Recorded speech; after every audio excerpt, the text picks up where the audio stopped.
The world wasn't ready for this. In a move no one saw coming, Donald Trump has just made a statement that could catapult the CANZUK alliance into the League of Global Economic Superpowers. From London to Ottawa, corridors of power are buzzing, and the shockwaves could rewrite the balance of the Western world. Something just happened that could send political shockwaves rippling through four of the most influential nations in the English-speaking world. And no, this isn't some far-off speculation from an obscure political blog. This comes directly from Donald Trump himself, a statement so unexpected, so potentially game-changing, that it's now echoing in political circles from Ottawa to London, from Canberra to Wellington. In just a few carefully chosen words, Trump may have nudged a decades-old vision, the CANZUK alliance, closer to becoming reality than at any point in modern history.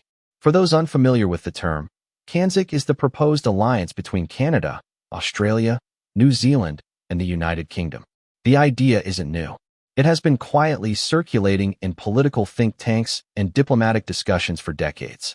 But until recently, it lived mostly in the realm of political what-if scenarios. The concept? Unite four nations with common values, shared legal traditions, English as a first language, and a deep history of military and cultural ties, into a single economic and political bloc. If formed, CANZUK would be more than just a free trade agreement. It could allow for free movement of people, integrated defense cooperation, joint infrastructure investments, and unified diplomatic strategies. In short, a bloc that could rival the European Union, but without some of the bureaucracy and friction that comes from binding together countries with vastly different political systems and histories. Economically, the numbers speak for themselves. A united CANZUK would boast a combined GDP of over $7 trillion, instantly making it one of the top 5 largest economic powers on Earth. Its combined population would surpass 135 million people, with some of the highest living standards and strongest educational systems in the world. In terms of geography, CANZUK would span multiple continents, giving it strategic access to the Pacific, Atlantic, and Indian Oceans, as well as the Arctic. It would command some of the richest natural resource deposits on the planet, from Canada's oil sands to Australia's mineral wealth, from New Zealand's agriculture to the UK's financial services. Until now, however, the main challenge has been political momentum. While support among the public in each country has been surprisingly strong, with Canadian polls showing as much as 75% approval, political leaders have been hesitant to commit. Why?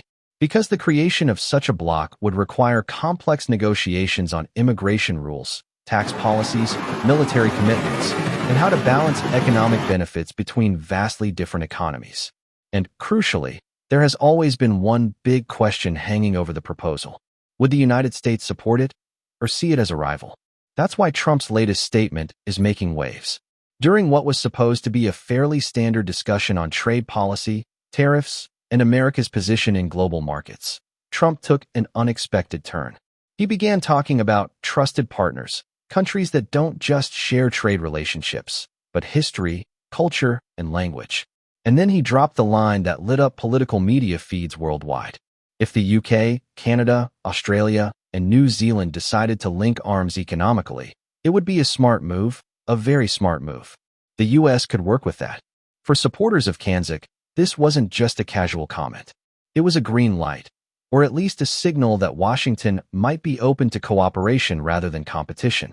Why is that significant? Because global politics is as much about perception as it is about action. If lawmakers in Ottawa, London, Canberra, and Wellington believe that Washington won't oppose the idea, or might even actively support it, the political risk of moving forward drops dramatically. And when political risk drops, momentum builds. But Trump's comment isn't just about trade. It could also be a strategic move in the broader game of global influence. Right now, China is aggressively expanding its reach through the Belt and Road Initiative, locking in infrastructure deals, port access, and trade routes across Asia, Africa, and the Pacific. A united CANZUK would form a counterbalance, with strategic footholds across both hemispheres and the ability to project influence across multiple oceans. From the British naval bases in the South Atlantic to Australian defense outposts in the Pacific to Canada's Arctic sovereignty, CANZUK could form a geopolitical shield over vast stretches of global trade. Of course, there are obstacles. Canada's current leadership has strong economic ties to both the US and the European Union, and some political factions fear overcommitting to UK-led initiatives post-Brexit. Australia and New Zealand, while closely tied to Western allies, have deep trade dependencies on China, making any shift toward a bloc that could be perceived as anti-China politically sensitive. And the United Kingdom, still recalibrating after Brexit, faces domestic political divisions over how aggressively to pursue new alliances. Still, Trump's words may be enough to reignite formal talks. Already, political commentators in all four CANZUK countries are debating whether this could open the door to preliminary negotiations.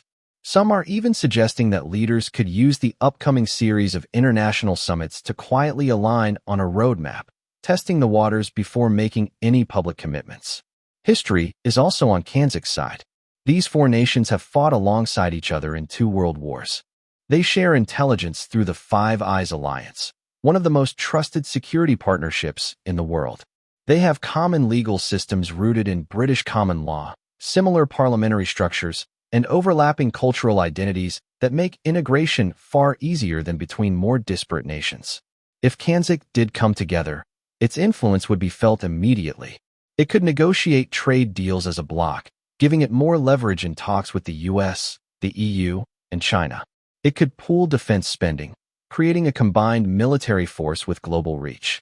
It could establish joint energy and infrastructure projects, ensuring resource security across multiple continents. And perhaps the most transformative feature of a CANZUK alliance would be the creation of a visa-free travel zone, giving citizens of all four nations the ability to live, work, and study in any member country without restriction. For a Canadian, that could mean starting a career in London without the long wait for work permits. For an Australian, it could mean enrolling in a university in Vancouver without navigating endless paperwork. For a New Zealander, it might mean launching a business in Manchester as easily as doing it back home. For individuals, this isn't just convenience, it's about opportunity. The chance to explore new markets, gain international experience, and access better career paths without the usual immigration barriers. For companies, it could be a game changer. Recruiters could tap into a much larger pool of skilled workers, while businesses could expand seamlessly into new markets without complex legal hurdles. Beyond economics, it would strengthen the human connection between the countries.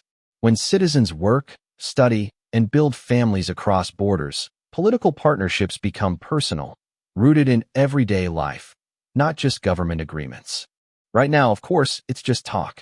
But history has shown that even the biggest geopolitical transformations often begin with small, offhand remarks that spark larger movements. And whether you admire Trump or oppose him, his ability to force an idea into the global spotlight is undeniable. Supporters will seize this moment to push harder than ever, while opponents will move quickly to slow the momentum before it gathers speed.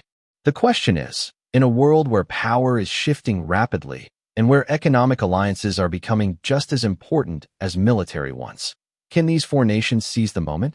Because if they do, the 21st century economic map could look very different from the one we know today. And if they don't, this might go down as another missed opportunity in the long list of what could have been in global politics. Disclaimer: this report is based on currently available public statements and analysis. While the potential implications discussed here are grounded in real-world political and economic contexts, no formal policy announcement has been made regarding the creation or endorsement of CANZUK by any government.